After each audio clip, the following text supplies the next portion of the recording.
Hello everyone, and welcome to the official guide for the ResourceKeeper application on Apple iOS. This guide will cover all that you need to know to get started on ResourceKeeper, and I encourage you to share it with anyone who may be new to using the application. If this isn't your first time using ResourceKeeper, and you are coming back to this video for a refresher on something specific, there are timestamps in the description below on each topic that I'll be covering.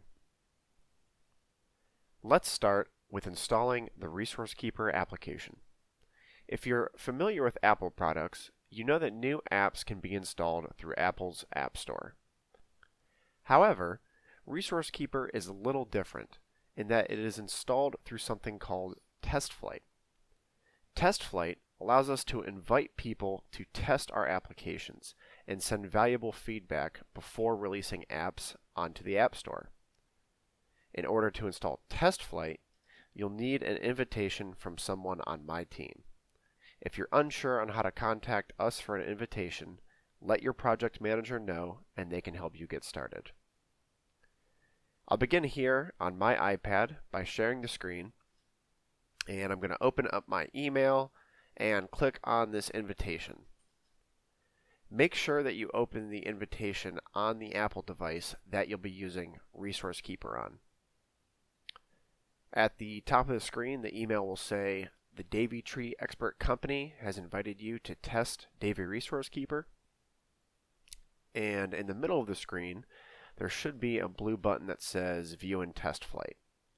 I'll click on that, and let's open with Safari. And now it should bring me to this page that has a couple of steps to accept the invitation. Now before I click on that link in step 1, I'm going to copy the code that is in bold letters in step 3, and you'll see why here in a second. To copy text on an iPad or an iPhone, you can hold one finger down on the text for about 2 seconds and then release. And now I can click copy. And now I'll click on the link that is in step 1 that says TestFlight from the App Store. So if this is your first time installing TestFlight, then there would normally be a button that says Get or Install next to that big blue TestFlight icon in the upper left hand corner. But since I have already installed it before on this device, it has this little cloud icon with a down arrow. So I'll click on that to install. And now an Open button appears. I'll click on the Open button to open TestFlight. And now I'm greeted by this notification asking if I want notifications from TestFlight to be accepted. And I will say allow for this since it will notify me when new updates are available. And then I'll click on the blue Continue button at the bottom. Now, ignore this screen here that says Davy ResourceKeeper Alpha, since this is my device that I have been using for quite some time now. I already have a couple things installed on this iPad, including the ResourceKeeper Alpha. If you're not going to be using the ResourceKeeper Alpha on your project, then you can ignore this screen. In your case, when you're installing ResourceKeeper for the first time, this screen will be blank. And I'll go ahead and click on Redeem here up in the upper left-hand corner. It will then ask me to enter the TestFlight invitation code, which we copied a little bit ago.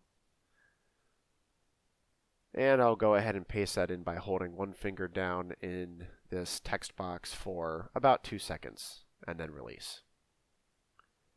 I'll click Paste, and the code should be in there. So now I can hit Redeem, and in my list of apps, I can see Davy ResourceKeeper on the left. I'll click on that and hit Install.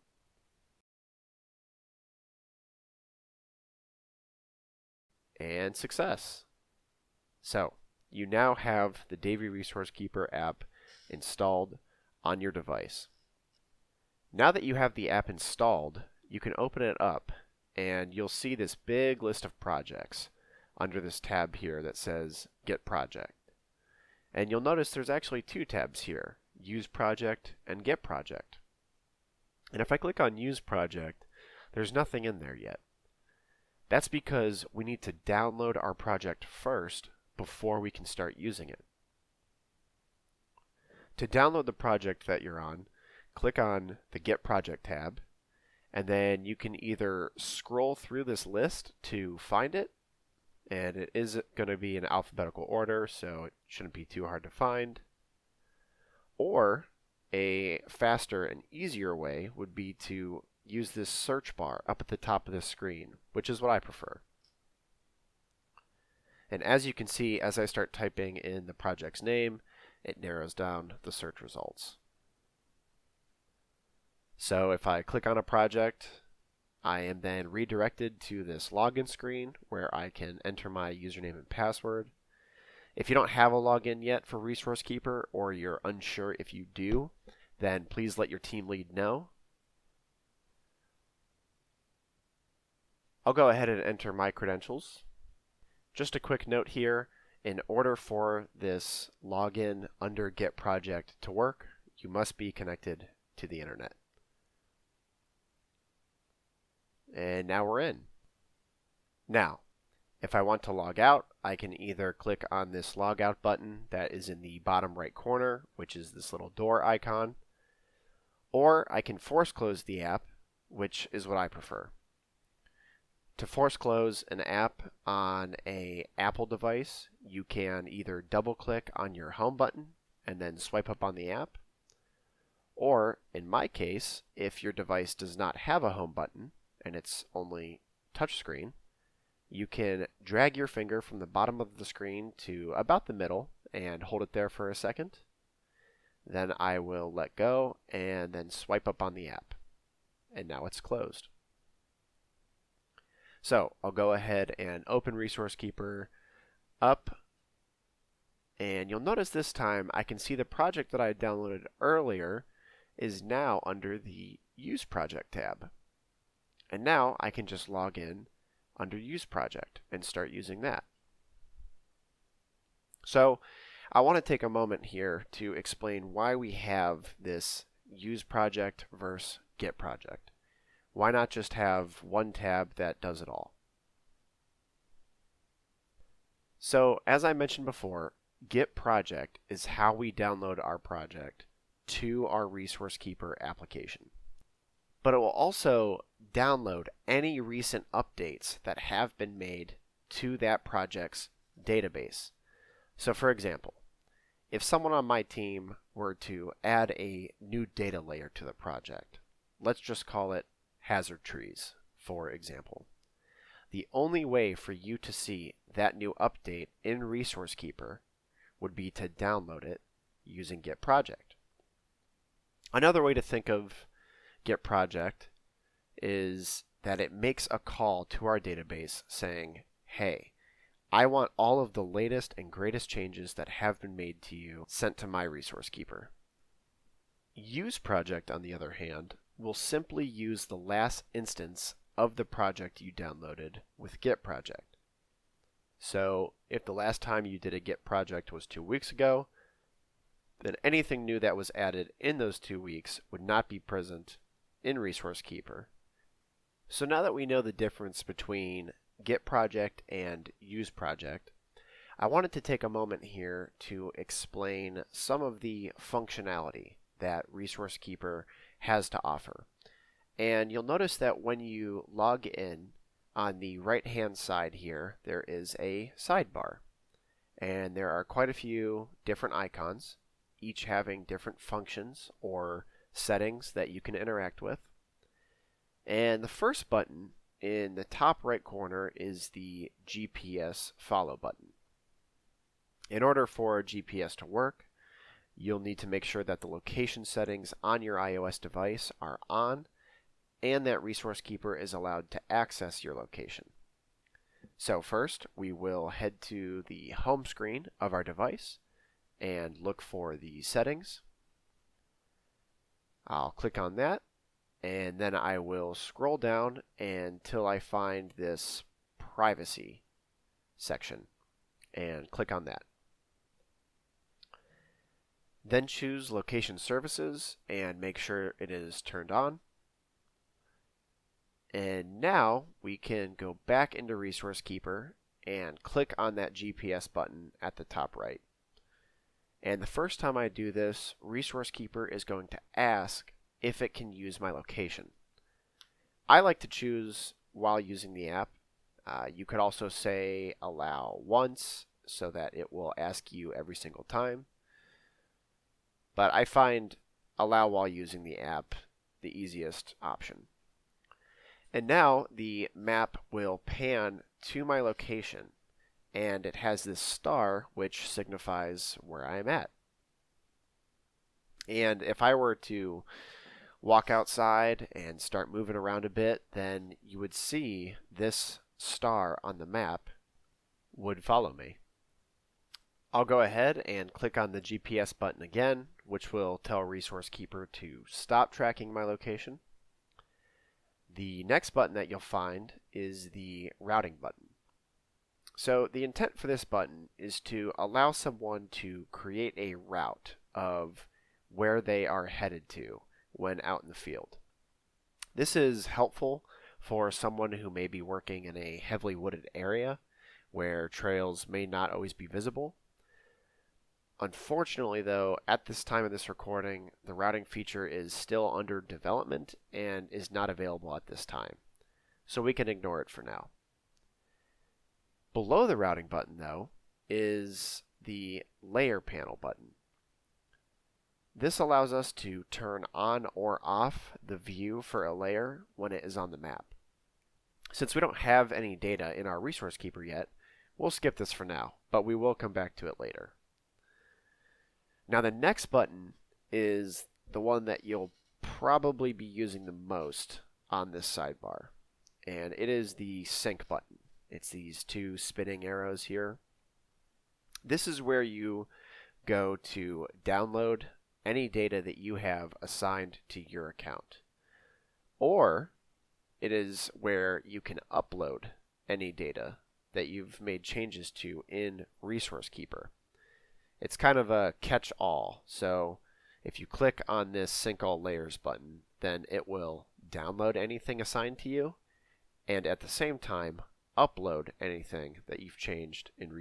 And we'll get back to this in a little bit when we bring data into our app here. Next, we'll take a look at the Settings button. Here we have quite a few different options to play around with, the first one being Application. No sleep mode will tell the device to not lock the screen as long as ResourceKeeper is open. So if you're out in the field and you find that the screen goes idle too quickly when ResourceKeeper is open, then you can turn no sleep mode on to prevent this from happening. Just note that this will consume the battery much faster since the screen will not be going dark as much. So if we go back and then select Map, we'll see quite a few options here. I'll go over just a few of them for the sake of time. A few of them you won't really have to worry about adjusting anyway. Enable Map Rotate will allow you to work in ResourceKeeper in landscape mode. You'll also have to make sure that the iPad or iPhone's screen lock orientation is off, which you can set in the Apple Control Center. The Scale Line Units setting allows you to select the unit of measurement that you prefer. Cluster until zoom level will let us tell ResourceKeeper the extent that we want to be able to see our data at.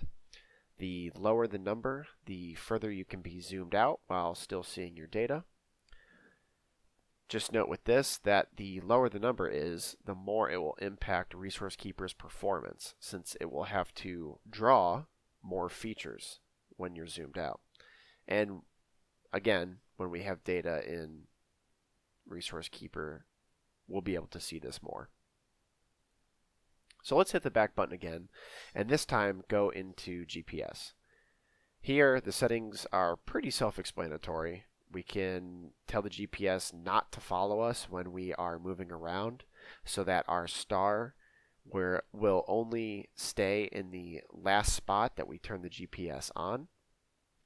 We can turn on or off the accuracy reading of the GPS, as well as the automatic zoom in when the GPS is first turned on. And we can also change the color of our star that represents our location. The last setting I wanted to show you is styles. Now, 9 out of 10 times you will never need to worry about this setting. In most cases, someone on my IT team will create system-wide styles and then push those out to everybody's account. If you notice that you do not have the proper styles for your project, please let one of your team leads know so that they can get in touch with us. However, if your project does not have a standard set of styles that you have to adhere to, then this is where you would come to set up your own custom styles. So I can click on this Add Rule button, which will bring up a form, and I can name it whatever I want.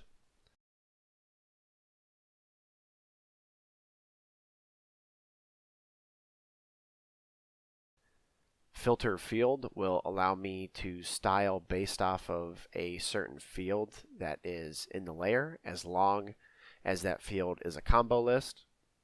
And if the list has multiple options like yes, no, NA, etc., then you'll need to create a rule for each option available. I can also set the fill color, the fill opacity, the stroke color, which is just another way of saying border color, as well as the stroke thickness. And I can choose how big the point is going to be, as well as what shape I'd prefer. I'll hit save, and there it is. So let's get back to our map and close the sidebar here. The next two icons are the clipboard and magnifying glass, but let's go ahead and cover these a bit more when we get some data into ResourceKeeper. But that begs the question, how do we get data into ResourceKeeper? So if this is your first time using ResourceKeeper, you'll notice that there is no data in here. It's just a map. That's because ResourceKeeper is a field collection tool, not a database. Now, some of you might be sitting here thinking, well, duh, I know it's for field collection. Why else do you think I'm using this? But I want to point this out because it's important to understand the difference between a field collection tool and a database, because this tends to trip a lot of people up during their early stages of ResourceKeeper use. Okay, so if ResourceKeeper is the field collection tool, then what is the database? Where is all of this data going? Where is it being stored? And that is where our tree keeper, or on the utility side, it's called ResourceKeeper software, comes in. And if you're not sure how to access your project's tree keeper or ResourceKeeper software, then let your team lead know and they can help you out. For the purpose of this tutorial, I am going to be using a ResourceKeeper demo site, so I will be referring to it as just ResourceKeeper. But if you're using a TreeKeeper software site, then you can still follow along, as they're essentially the same thing.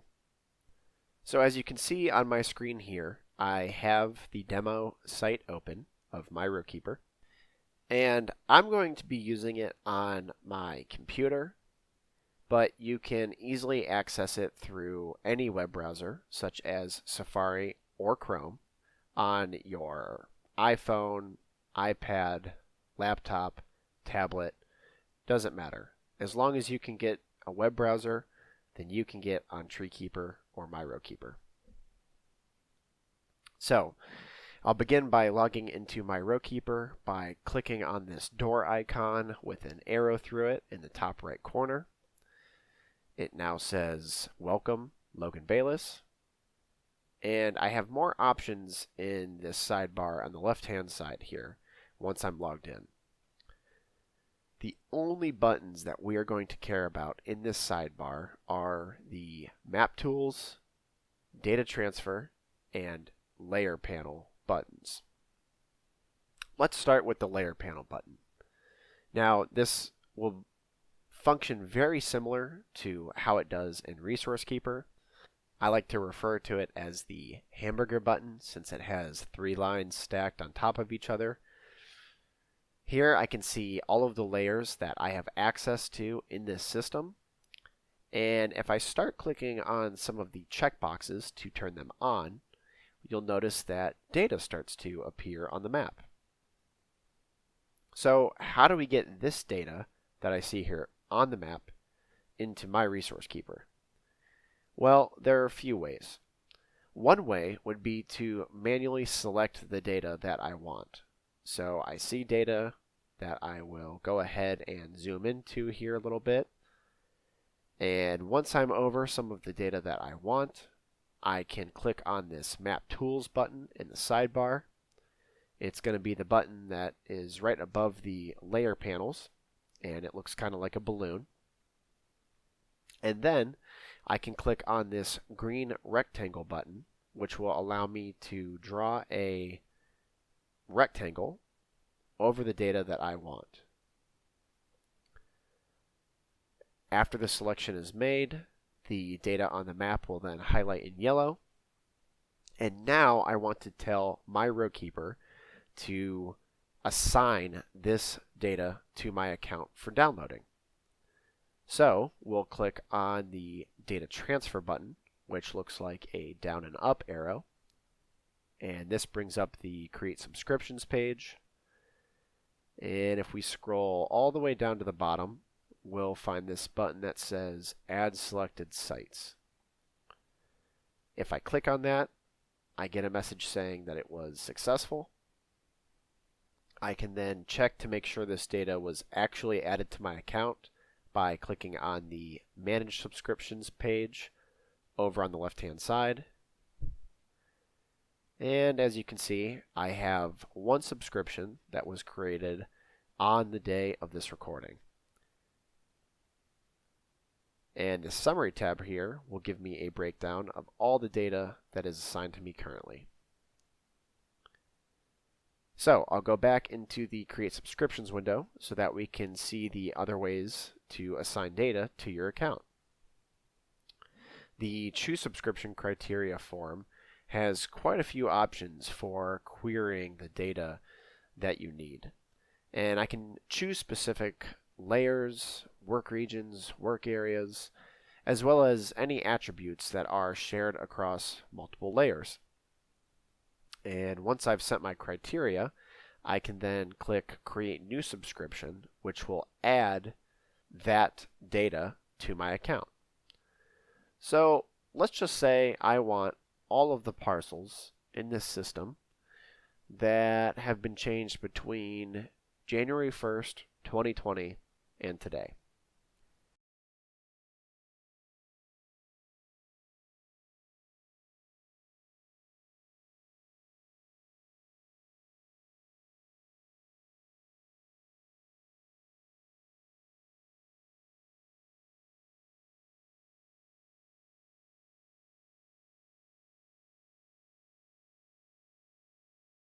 If I go back to the Manage Subscriptions page, I can now see the new subscription that I created.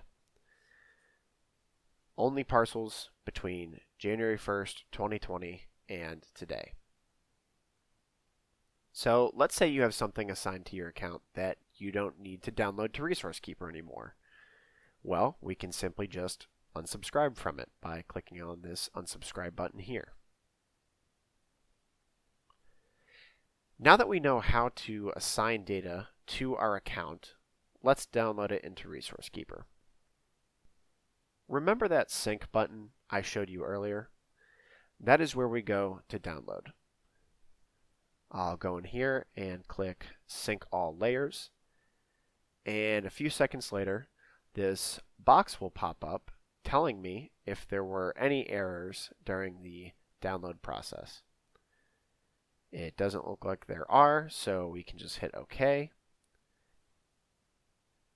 And now we can see which layers downloaded, as well as how many features were downloaded per layer.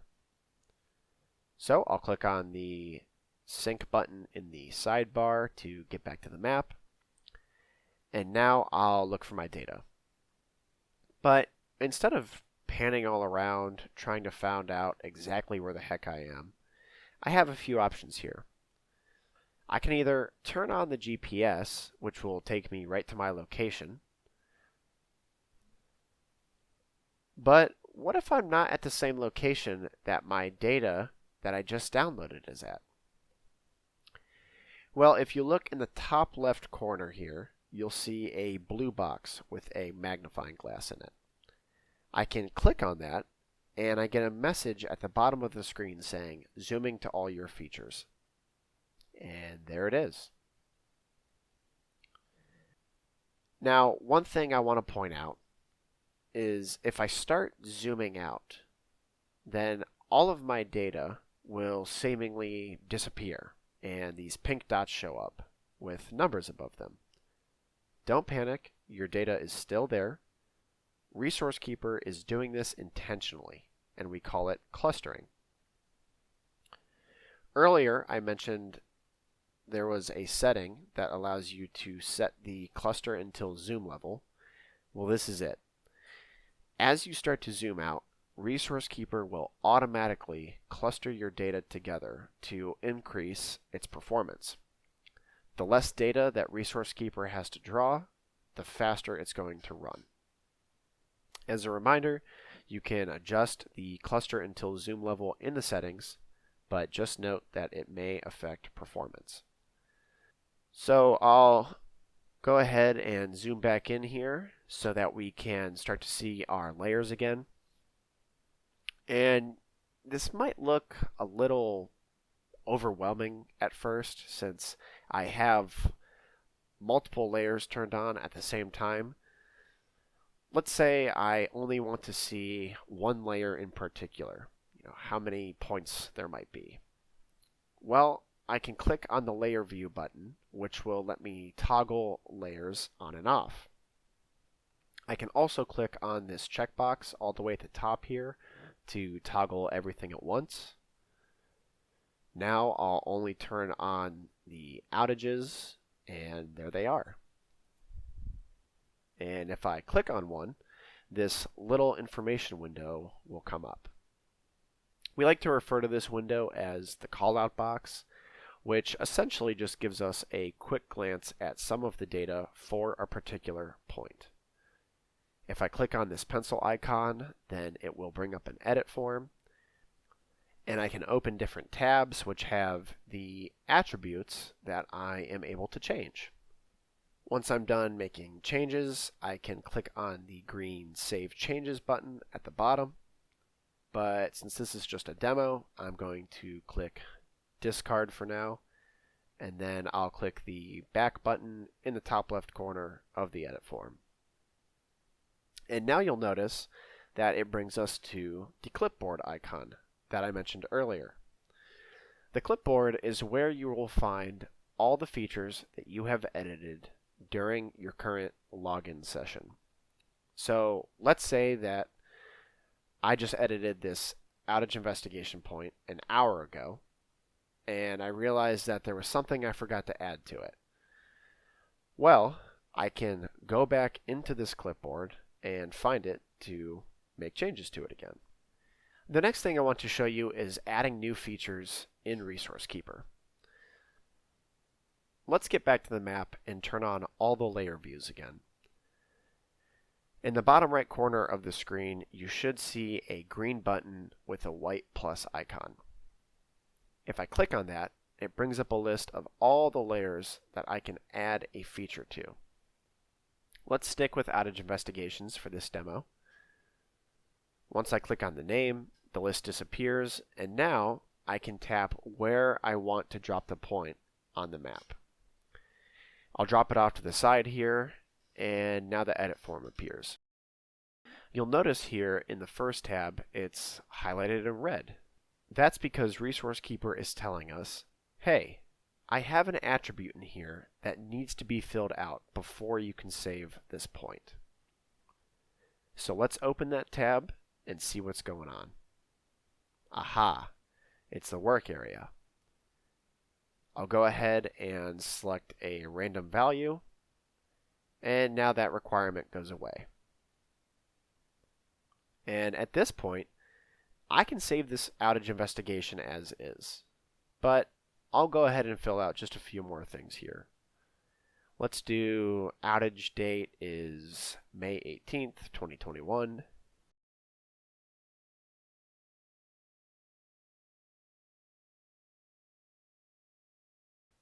And outage investigation status is deferred. I'll click Save Feature, and it's a success.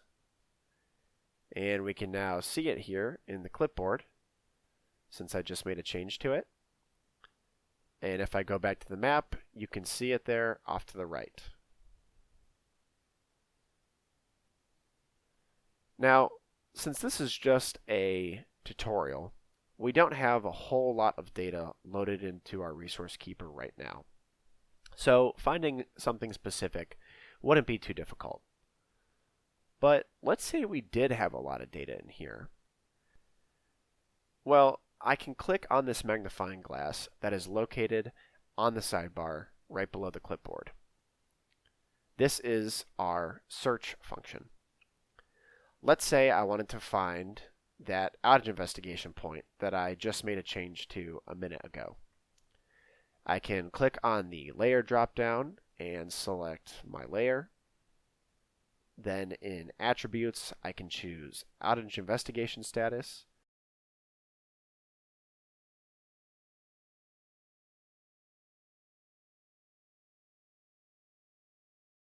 Is equal to deferred. And then I will click on this plus button to the right, and that adds it as a filter to search by. And then if I click on the blue search button at the top of the screen, I get a result. And I can click on the zoom to button, which will close the search and pan me right to the point that I searched for on the map. So before I conclude this tutorial, I wanted to show you the best way that you can reach out to us for ResourceKeeper support. In the bottom right corner of the screen, you'll notice a question mark icon. If I click on this, a little form pops up with two options. The first option is issue type, which will allow me to choose what kind of issue I'm experiencing in ResourceKeeper. Issue is a text field where I can describe what my problem is and maybe give steps to recreate it.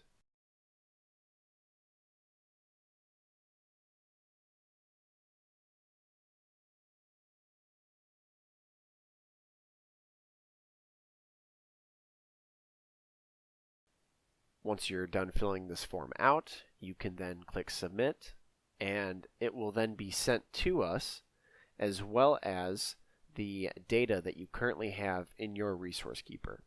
So it's a really handy tool for helping us troubleshoot what kind of issues you're experiencing. Thank you for watching this tutorial on how to use the ResourceKeeper application. I hope that some of this is starting to make sense. And if there is anything that you are confused by or that you have questions on, then feel free to rewatch parts of this video. And lastly, don't hesitate to reach out to someone on my team for support by using the troubleshooting form.